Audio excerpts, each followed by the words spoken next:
Hai, saya El, dan ini adalah Talk Computer episode ke-18, membongkar settingan 13 video scaror.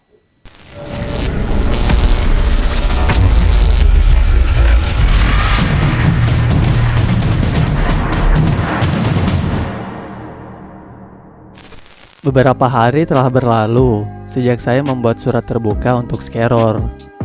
Permintaan saya sebenarnya cukup sederhana, namun kelihatannya sulit sekali untuk dipenuhi oleh pemilik channel scaror sendiri. Sesuai janji saya pada surat terbuka tersebut, saya akan membongkar beberapa settingan pada video scaror. Namun sebelumnya, saya memohon maaf terlebih dahulu, sebab rencana awalnya saya mengatakan akan membongkar 7 video. Namun karena banyak waktu luang, jumlah video yang akan dibongkar malah berubah menjadi 13 video. 13 video ini tentu tidak termasuk video pocong bangkit dari kubur dan video hantu pengantin. Khusus untuk 2 video tersebut, sudah saya buatkan videonya di episode yang lain. Sebelumnya, perlu saya perjelas bahwa dalam video ini saya tidak sedikit pun bermaksud untuk merendahkan maupun menghina segala hal mistis yang ada di tanah Kalimantan. Saya pribadi sangat menghargai dan menghormati segala hal mistis yang ada di sana, termasuk segala hal terkait spiritual dan pusaka yang ada di sana. Saya berharap dengan video yang saya buat ini, penonton dapat memahami bahwa hal mistis yang sesungguhnya bukanlah tipuan seperti yang diperagakan oleh pembuat video settingan seperti scaror. Sebelum masuk ke video penjelasannya, saya akan membuat beberapa disclaimer. Pertama, karena jumlah video yang dibahas ada 13, durasi video ini akan lumayan panjang. Jadi, silakan siapkan cemilan dan minuman favorit kalian. Dan pastikan menonton video ini setelah berbuka puasa bagi Anda yang sedang berpuasa. Kedua, kebanyakan kejanggalan yang dibahas adalah poin-poinnya saja. Maka, silahkan siapkan bolpen dan kertas untuk mencatat poin-poin tersebut untuk dapat dibandingkan dengan video asli di channel scaror. Ketiga, dalam video ini, saya akan membongkar settingan video scaror mulai dari video yang paling mudah hingga yang paling sulit untuk dipahami. Silakan Anda berkomentar sampai di video keberapa Anda masih paham dengan penjelasan saya. Keempat, saya memohon kepada semua penonton video ini, siapapun Anda, termasuk subscriber Pace Komputer, jika berkenan, tolong gunakan kemampuan terbaik Anda untuk membantu scaror menyangkal semua penjelasan pada video ini. Silakan tinggalkan komentar penyangkalan terbaik kalian dengan penjelasan yang tentu saja harus lebih ilmiah dari video ini. Kelima, saya memberi izin kepada siapapun untuk menggunakan video ini dalam rangka membuat video reaction, video berkomentar, bahkan video kritik. Dengan syarat, Anda mencantumkan link asli video ini di deskripsi video kalian. Oke, mari kita mulai.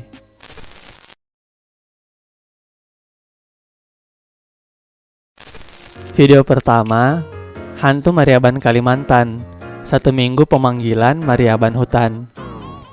Pada video ini, Kamaru melakukan pemanggilan kepada hantu Mariaban dengan membawa beberapa makanan sebagai sesajen. Setelah makhluk tersebut muncul, pada menit 44:21 detik, menit 44:28 detik, dan menit 44:48 detik, jika Anda perhatikan dengan seksama, akan terlihat jelas bahwa makanan yang diambil oleh makhluk tersebut bukan dimasukkan ke dalam mulut, melainkan dijatuhkan ke bawah. Hal ini kemungkinan karena gigi palsu yang merupakan bagian dari kostum menutupi mulut sepenuhnya, sehingga adegan makan tidak mungkin untuk dilakukan. Percayalah, kalian tidak tahu betapa susahnya makan menggunakan topeng seperti saya ini. Tambah lagi! Video kedua, Kuyang Kalimantan datang. Proses Mangariau Kuyang pengencar bayi. Dalam video ini, Kamaru melakukan ritual untuk memanggil Kuyang, salah satu makhluk yang terkenal dari Kalimantan, berwujud kepala manusia dengan isi tubuh yang menempel tanpa kulit dan anggota badan yang dapat terbang. Dalam video ini, ada dua kejanggalan yang dapat kita simak. Kejanggalan pertama terletak pada menit 6:35 detik. Di sini, Kamaru mengklaim mendengar jawaban dari salah satu sosok yang mengaku kuyang. Kalian perlu garis bawahi bagian sosok yang mengaku kuyang. Kalian perlu pahami bahwa istilah pocong, kuntilanak, bahkan kuyang adalah penamaan yang diberikan oleh manusia kepada makhluk-makhluk dengan ciri tertentu agar dapat dikenali. Jika suatu hari Anda bertemu dengan makhluk halus, saya jamin mereka tidak akan memperkenalkan diri dengan berkata, "Saya pocong," atau "Saya kuntilanak," atau bahkan "Saya adalah kuyang." Karena penamaan tersebut hanyalah panggilan yang diberikan manusia kepada mereka. Bahkan mungkin saja mereka tidak menyadari bahwa merekalah wujud yang dimaksud dengan istilah tersebut. Hal ini serupa dengan Anda jika melakukan perkenalan diri dan memulai dengan kata-kata, "Nama saya Kamaru, saya adalah manusia." Kejanggalan kedua terletak pada menit 8:30 detik. Pada saat tersebut, Kamaru menyingkirkan kamera agar tidak terpukul saat berkomunikasi dengan kuyang. Namun, jika Anda perhatikan dengan seksama, meskipun sekejap, Anda akan melihat ada orang lain yang tidak sengaja ikut tersyuting di sebelah kanan. Yang jadi pertanyaan, kemanakah kru Scaror ini saat penampakan kuyang sedang berlangsung? Tambah lagi! Video ketiga, 1 minggu dipanggil, Jin Hantu Banyu Kalimantan keluar. Video ini adalah salah satu yang paling heboh dan paling banyak dipercaya. Pada menit 31:41 detik, Anda akan melihat hantu banyu melambaikan tangan ke arah Kamaru, seolah sadar kamera. Bagi kalian yang biasa berenang, pasti tahu bahwa gerakan tangan seperti ini sangat tidak wajar terjadi saat berenang. Pertanyaannya adalah, perlu sekali ya saat muncul hantu banyunya naikkan tangan untuk memperlihatkan telapak tangan yang berselaput? Jawabannya, tentu hal tersebut sangat perlu, sebab sayang saja Scaror sudah keluar uang untuk membeli selaput tangan hantu banyunya. Untuk selaput tangan seperti ini, kalian dapat menemukannya di toko-toko online dengan kata kunci selaput silikon katak. Hanya dengan bermodalkan puluhan ribu, makeup menor, dan mental siap masuk air malam-malam, kalian sudah bisa membuat video hantu banyu seperti video Scaror ini. Tambah lagi! Video keempat, Misteri Siluman Macan Hitam Penunggu Bangunan Kalimantan episode kedua. Pada video ini, tim Scaror mencoba mengungkap misteri siluman macan hitam penunggu bangunan. Dalam video ini, Kamaru membakar 3 lilin, mulai dari jam 12 malam hingga jam 3 subuh. Namun jika Anda perhatikan, lilin pada jam 12, jam setengah 2, jam 2, dan jam 3 tidak mengalami perubahan yang begitu berarti. Bahkan lilin pada jam 12 dan setengah 2 nyaris sama persis. Jika Anda berada di kota yang terbiasa mendapatkan jadwal pemadaman bergilir, Anda pasti mengetahui bahwa lilin dengan ukuran seperti ini wajarnya hanya bertahan antara 1 hingga 2 jam sebelum habis. Dengan berpatokan pada lilin tersebut, video ini seharusnya hanya menghabiskan waktu syuting paling banyak 1 jam. Tambah lagi! Video kelima, Bukti Mandau Terbang Kalimantan, Interaksi Pemberian Energi Manusia. Pada video ini, Kamaru mencoba memperlihatkan bukti mandau terbang Kalimantan. Untuk penjelasan terkait mandau terbang, saya persilahkan kalian untuk menonton video dari Nyai Dewi Rantian yang berjudul Nyai Dewi Rantian Tegur Keras Channel Scaror Soal Mandau Terbang. Video tersebut seharusnya dapat membuka wawasan Anda terkait mandau terbang yang sesungguhnya. Saya sependapat dengan Nyai Dewi Rantian. Saya pribadi percaya dengan kebenaran mandau terbang dari Kalimantan. Hanya saja untuk video Scaror, bagi siapapun yang menonton dengan akal sehat, akan sepakat bahwa pergerakan mandau tersebut lebih mirip gerakan benda yang digerakkan menggunakan tali dibanding terbang. Jika Anda ingin bukti terkait pembuatan video ini, Anda dapat melihatnya di menit 8:43 detik. Di situ Anda akan melihat dengan jelas tali biru yang terlentang di bagian atas dan cepat-cepat disingkirkan dari depan kamera. Tali ini juga dapat Anda temui di menit 17:16 detik pada bagian kanan sesaat sebelum lampu dinyalakan. Selain itu, Anda juga dapat melihat sisa ikatan tali pada ayakan beras saat berada dalam posisi berdiri. Tambah lagi. Video ke-6, pembuktian langsung minyak pesugihan Kalimantan. Pada video ini, Kamaru mengoleskan minyak pada uang 100.000 dengan nomor seri tertentu dengan klaim jika digunakan, uang tersebut akan kembali lagi. Skeror kemudian memasukkan uang tadi ke dalam botol, dibungkus plastik, lalu dikuburkan. Setelah dicek, uang tersebut telah kembali ke tempat awal. Untuk bagian ini, Anda dapat menonton video dari channel Marcel Radival alias Pesulap Merah yang berjudul Bongkar Total, Rahasia Pembuktian Minyak Pesugihan. Pada video tersebut, harusnya sudah dijelaskan dengan lengkap bagaimana proses pembuatan video ini, termasuk trik bahwa botol berisi uang ditukar dengan botol kosong sesaat sebelum botol dikubur. Jika kalian butuh bukti tambahan, pada menit 11:35 detik, Kamaru keluar kamar dan pintu kamar tidak ditutup kembali. Namun, saat dari luar dan akan masuk kembali pada menit 18:15, pintu kamar dalam posisi tertutup. Jika video ini dibuat tanpa cut sedikit pun dan Kamaru tidak menutup pintu saat keluar, artinya ada orang lain yang menutup pintu tersebut. Selain itu, saat pertama kali keluar dari rumah pada menit 11:52 detik, Anda dapat melihat bahwa tidak ada sendal di luar rumah dan Kamaru memakai sendal berwarna abu-abu dari dalam rumah. Namun, saat keluar lagi untuk mengambil botol yang dikubur pada menit 20:13 detik, di depan pintu rumah sudah ada sendal berwarna hitam. Pintu yang tertutup dan sendal berwarna hitam ini adalah bukti bahwa ada asisten yang membantu dalam proses pembuatan video ini. Tambah lagi. Video ke-7, api disertai keluarnya genderuwo raksasa ke alam manusia. Pada video surat terbuka untuk Skeror, saat membahas hantu pengantin Skeror yang lupa sembunyi, saya sempat berjanji akan memberikan contoh video yang menggunakan hantu green screen.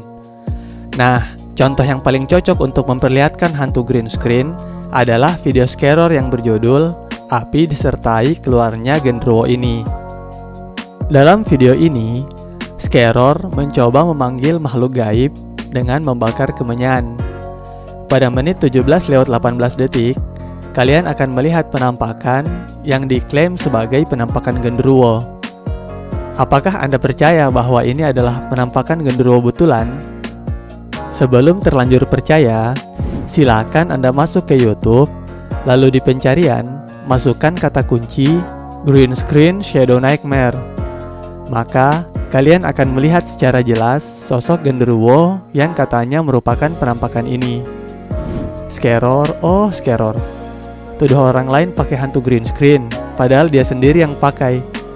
Susah memang manusia-manusia seperti ini. Dia yang berbuat, orang lain yang dituduh. Kan Mengedit hantu ini pun sangatlah mudah. Anda hanya memerlukan video yang disyuting di malam hari dengan menggunakan kamera di atas tripod. Lalu masukkan video hantu green screen ini dan hilangkan warna hijaunya. Maka Anda sudah berhasil membuat video penampakan genderuwo versi Skeror. Tambah lagi.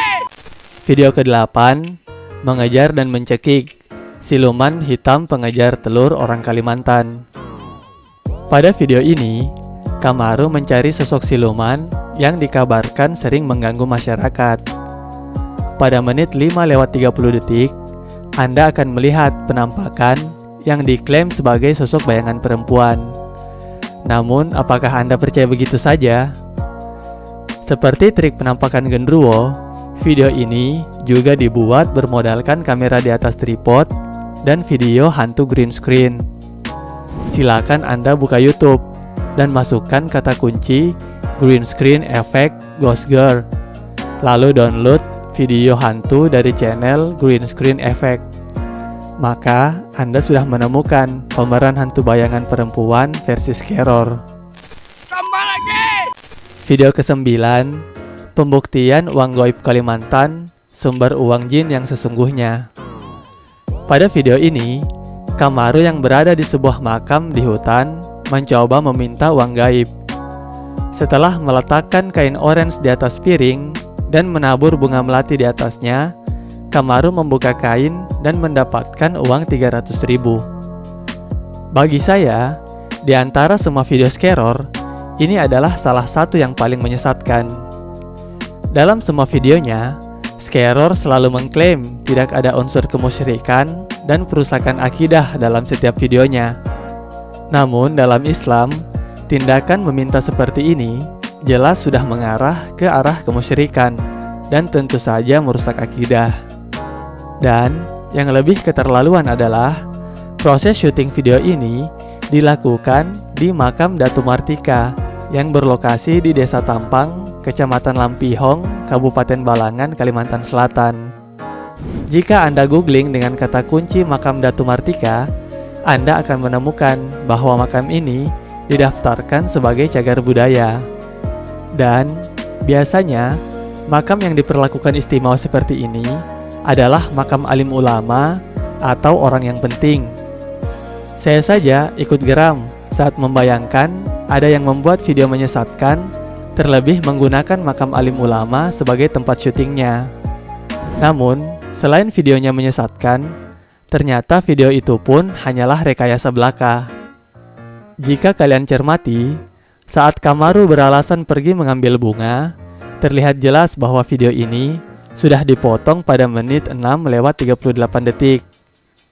Anda bisa perhatikan, sebelumnya di bagian atas, cahaya yang masuk melalui batu angin tidak begitu menyentuh bagian kain orange. Namun setelah di-cut, tiba-tiba Anda dapat melihat bayangan batu angin dengan sangat jelas. Jika Anda ulang-ulang bagian ini, niscaya Anda akan menyadarinya. Pada saat video dipotong inilah, Kamaru memasukkan uang ke dalam kain.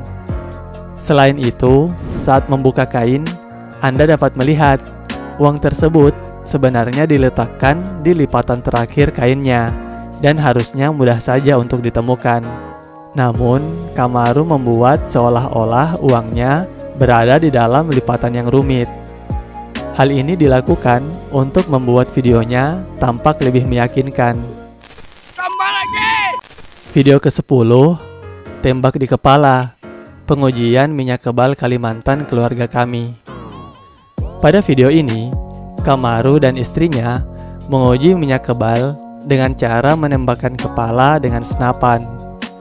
Setelah mengantongi minyak yang diklaim ada penunggunya, Kamaru ditembak di kepala dengan senapan yang terisi peluru dan tidak terluka sedikit pun.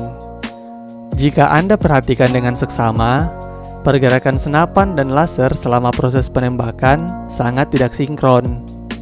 Melihat hal tersebut, kebanyakan orang akan berpikir bahwa video tersebut dibuat dengan mengandalkan perspektif kamera. Senapan seolah-olah mengarah ke Kamaru, padahal diarahkan ke arah yang berbeda, dan ada orang ketiga yang memegang laser dan diarahkan ke kepala Kamaru. Jika Anda juga berpikir seperti ini, maka Anda telah keliru. Ada 3 hal terkait video ini. Yang pertama, video ini tidak dibuat dengan mengandalkan perspektif kamera. Yang kedua, senapan yang dipegang oleh istri Kamaru kemungkinan memang menembak ke arah yang tepat dan benar-benar terisi peluru. Yang ketiga, video ini dibuat tanpa menggunakan orang ketiga. Hayo, kira-kira bagaimana cara membuatnya? Petunjuk pembuatan video ini terletak pada menit 12:52 detik. Setelah muncul teks peringatan, sesungguhnya ada yang berbeda dengan video ini. Jika Anda perhatikan, setelah teks peringatan hilang, kalian akan menemukan perpotongan editan video yang menunjukkan bahwa video ini merupakan gabungan dari dua video. Pada potongan video di bagian kanan, fokus kamera mengarah ke penembak, sehingga background rumputan dan pohon pisang di bagian belakang agak blur. Sedangkan pada potongan video di bagian kiri, fokus kamera lebih luas untuk menangkap objek berupa Kamaru, sehingga background rumputan dan pohon pisang bisa ikut fokus. Kalian dapat melihat perbedaannya pada rerumputan di bagian belakang.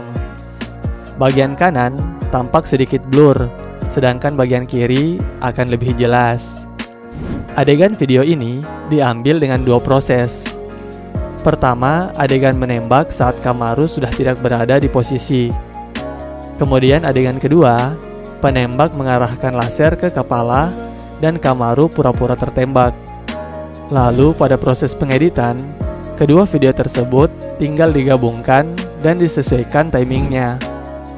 Terakhir, tinggal cut video saat memperlihatkan kepala yang masih utuh seperti yang dilakukan Kamaru pada menit 13:56 detik. Tambah lagi! Video ke-11, uji tembak di kepala minyak Kalimantan di depan kamera langsung. Setelah membuat video uji tembak kepala, banyak yang meragukan keaslian video tersebut karena laser yang terlihat tidak sinkron dan diyakini senapan tidak diarahkan ke kepala. Untuk lebih meyakinkan penonton, Kamaru kembali membuat video uji tembak kepala part 2. Pada video ini, sudut pengambilan gambar terlihat lebih meyakinkan dan memang akan mengelabui banyak orang. Pada video ini, kejanggalan terbesar adalah saat senapan ditembakkan pada menit 10:35 detik. Jika kalian perhatikan, saat peluru ditembakkan, dari senapan tidak terlihat asap sama sekali. Anda bisa bandingkan dengan adegan tembak di video sebelumnya yang menghasilkan asap cukup banyak.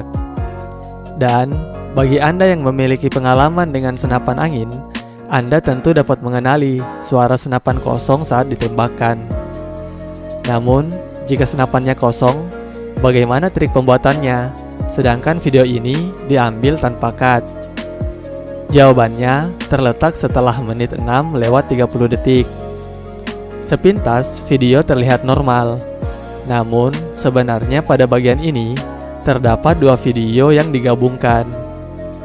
Jika Anda perhatikan, pada bagian kanan video, laras senapan agak buram dibandingkan pada bagian kiri.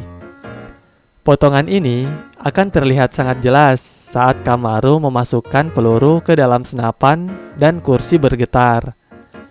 Potongan video ini juga dapat Anda lihat pada menit 7:48 detik saat Kamaru berdiri dan mengambil minyak. Karena lantai kamar tempat syuting terbuat dari papan, maka saat lantai bergetar, kursi pun ikut bergetar. Dengan begitu, artinya video ini diambil dengan beberapa proses. Proses pertama, syuting memasukkan peluru ke dalam senapan. Pada bagian ini, harus diperhatikan posisi senapan saat diletakkan. Setelah pergi mengambil minyak, adegan dipotong. Lalu Kamaru menembakkan senapan yang berisi peluru tadi di luar rumah. Senapan yang sudah kosong tadi lalu dikembalikan ke posisi semula, lalu mengambil adegan istrinya sedang mengipas diri hingga proses menembakkan senapan kosong selesai. Kehadiran istri Kamaru yang mengipas diri ini cukup penting untuk memberi kesan bahwa video tersebut tidak di-cut pada menit 7:51 detik saat peringatan muncul. Pada saat teks muncul, sesungguhnya video pertama yang merupakan adegan menaruh peluru sudah tidak dimasukkan dan hanya video kedua yang dipakai secara utuh. Tambah lagi! Video ke-12, survei lokasi berakhir duel pertumpahan darah. Dalam video ini, Anda akan melihat Kamaru mencoba membuka gerbang gaib dan berakhir dengan tangan berlumuran darah. Kemudian Kamaru berduel dengan siluman ular, dan Kamaru membuat siluman ular muntah darah. Jujur saja, saat melihat adegan video ini, saya sedikit terhibur. Sebelumnya saya pikir Chunibyo hanya ada di dalam anime. Ternyata ada juga di Indonesia. Untuk tangan berlumuran darah, sebenarnya adegan ini cukup mudah dibuat. Anda hanya memerlukan kapsul darah yang bisa Anda beli di toko-toko online. Untuk adegan duel dengan siluman, sebenarnya trik pembuatannya hampir sama dengan adegan tembak kepala, yakni potongan dua video yang digabungkan. Perpotongan dua video ini dapat Anda simak di menit 21:38 detik, dengan potongan video kedua berbentuk kotak di bagian kanan bawah. Potongan ini terlihat pada dedaunan di bagian belakang yang tidak fokus, namun ranting di bagian bawah sangat fokus. Hal serupa juga terlihat jelas di menit 22:39 detik. Kemudian setelah adegan di-cut, pada menit 22:43 detik hingga menit 23:06 detik, potongan video memanjang dari atas ke bawah. Anda dapat perhatikan perpotongannya terlihat jelas pada dedaunan di bagian atas video. Hal ini terjadi karena Kamaru melakukan proses syuting sendirian. Karena kesulitan untuk berpura-pura berduel dengan ular dan melakukan trik munculnya darah di air secara bersamaan, kedua adegan tersebut terpaksa dibuat dengan 2 kali proses syuting dan digabungkan saat proses pengeditan video. Tambah lagi! Video ke-13, interaksi dengan arwah, di prank Jin mentah-mentah. Pada video ini, Kamaru berusaha berinteraksi dengan arwah yang meninggal karena bunuh diri. Kemudian ada sosok yang menampakkan diri dan memberikannya kapas yang berlumur darah. Penjelasan video ini sedikit lebih panjang, karenanya sengaja saya letakkan di bagian akhir. Pertama-tama, untuk mengetahui seseorang adalah penipu atau bukan, salah satu tolak ukur yang biasa digunakan adalah konsistensinya dalam berbicara. Kamaru ini adalah salah satu orang yang sangat tidak konsisten dalam setiap ucapannya. Sebagai contoh, pada menit 1:12 detik, Kamaru berkata bahwa rumah tempat syutingnya adalah rumah tua yang lama tidak ditinggali. Namun pada menit 3:14 detik, dirinya mengatakan bahwa kejadian laki-laki yang bunuh diri di rumah tersebut baru 3 bulan yang lalu. Bahkan setelah laki-laki yang bunuh diri tersebut, Kamaru mengatakan ada beberapa yang mengontrak dan mendengar suara laki-laki yang menangis. Dengan adanya orang yang bunuh diri dan yang mengontrak sesudahnya, otomatis Kamaru telah berbohong soal rumah tua yang lama tidak ditinggali. Kemudian, pada menit 6:17 detik, Kamaru berkata, jika nama orang yang bunuh diri dipanggil, batu akan bergerak. Namun pada menit 11:30 detik, alih-alih batu bergerak, justru papan yang terangkat dengan keras seperti didorong dari bawah. Yang lebih konyol adalah, saat papan terangkat, Kamaru bahkan sampai kaget, namun kemudian bertanya, "Wahai arwah, apakah kau sudah ada di sini?" Padahal di bagian awal dijelaskan, tolak ukur roh sudah datang atau belum adalah saat batunya bergerak. Kok tiba-tiba dia sendiri ragu akan teorinya? Kejanggalan pertama dari video ini adalah lilin yang tidak berkurang signifikan setelah dibakar dari jam 12 hingga jam 1. Penjelasannya seperti di bagian awal video ini, bahwa lilin dengan ukuran seperti ini umumnya maksimal hanya bertahan 2 jam. Artinya setelah penggunaan 1 jam, kemungkinan lilin hanya tersisa setengah, bahkan lebih sedikit lagi. Kejanggalan kedua, sosok yang muncul namun tidak naik ke atas. Hal ini mungkin terlihat receh, namun tentu makhluk ini akan kesulitan jika memaksakan naik ke loteng karena tangannya harus bertumpu pada kayu-kayu di atas untuk bisa naik, dan akan terlihat sebagai adegan yang sangat lucu. Kejanggalan ketiga, video yang di-cut. Pada menit 22:01 detik, Anda akan melihat bahwa video telah dipotong dan diikuti dengan Kamaru yang kesulitan mengubah posisi duduk karena tangan kiri yang tidak bisa disandarkan. Setelah adegan yang dipotong ini, kalian akan melihat sosok Kamaru yang selalu menyembunyikan telapak tangan kirinya, hingga akhirnya ditunjukkan pada adegan kapas berdarah. Yang konyol dari kapas ini adalah, bukan seperti kapas biasa yang diberikan, kapas ini bahkan dilengkapi dengan perekat yang membuatnya melekat di telapak tangan seperti perangko. Tambah lagi! Selain 13 video tersebut, sebenarnya saya juga ingin menyinggung soal video sundel bolong yang terlihat lebih mirip punggung orang yang dicat. Tapi biarlah, saya lebih menyukai angka 13 dibanding angka lainnya. Kurang lebih, demikianlah settingan yang dapat Anda temukan pada video-video di channel Scaror. Silakan Anda tonton video aslinya, lalu cocokkan segala settingan yang sudah saya jabarkan. Jika diurutkan berdasarkan waktu penggunaannya, awalnya Scaror menggunakan trik hantu green screen, lalu berganti ke trik cut video, lalu akhirnya lebih mengandalkan konsep settingan seperti video-videonya saat ini.